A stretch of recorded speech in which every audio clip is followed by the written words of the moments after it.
नागलोक में पांचों पांडव युधिष्ठिर, भीम, अर्जुन, नकुल और सहदेव पितामह भीष्म तथा विदुर की छत्रछाया में बड़े होने लगे। उन पांचों में भीम सर्वाधिक शक्तिशाली थे। वे 10-20 बालकों को सहज में ही गिरा देते थे। दुर्योधन वैसे तो पांचों पांडवों ईर्ष्या करता था, किंतु भीम के इस बल को देखकर उससे बहुत अधिक जलता था।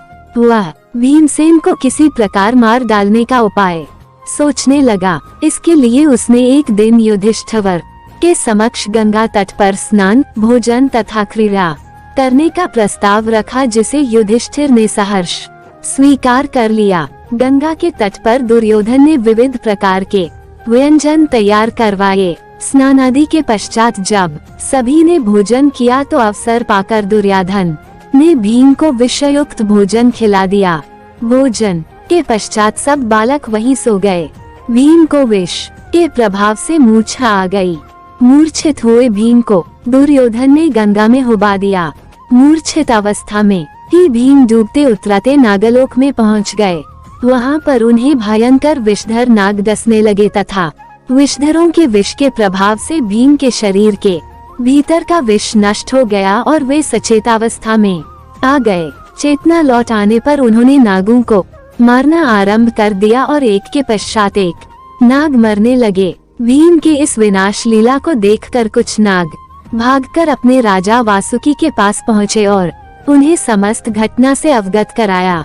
नागराज वासुकी अपने मंत्री आर्यक के साथ भीम के पास आए। आर्यक नाग ने भीम को पहचान लिया और उनका परिचय राजा वासुकी को दिया। वासुकी नाग ने भीम को अपना अतिथि बना लिया। नागलोक में 8 ऐसे कुंड थे जिनके जल को पीने से मनुष्य के शरीर में हजारों हाथियों का बल प्राप्त हो जाता था। नागराज वासुकी ने भीम को उपहार में उन 8 कुंडों का जल पिला दिया। कुंडों के जल पी लेने के बाद भीम गहन निद्रा में चले गए। 8वें दिन जब उनकी निद्रा टूटी तो उनके शरीर में हजारों हाथियों का बल आ चुका था। भीम के विदा मांगने पर नागराज वासुकी ने उन्हें उनकी वाटिका में पहुंचा दिया। उधर सोकर उठने के बाद जब पांडवों ने भीम को नहीं देखा तो उनकी खोज करने लगे और उनके न मिलने पर राजमहल में लौट गए। भीम के इस प्रकार गायब होने से माता कुंती अत्यंत व्याकुल हुई। वे विदुर से बोली, हे आर्य दुर्योधन मेरे पुत्रों से और विशेषतः भीम से अत्यंत ईर्ष्या करता है। कहीं ऐसा तो नहीं है कि उसने भीम को मृत्युलोक में पहुंचा दिया।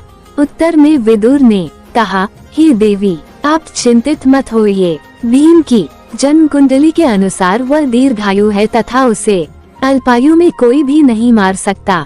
वह अवश्य लौट कर आएगा। इस प्रकार हजारों हाथियों का बल प्राप्त करके भीम लौट आए।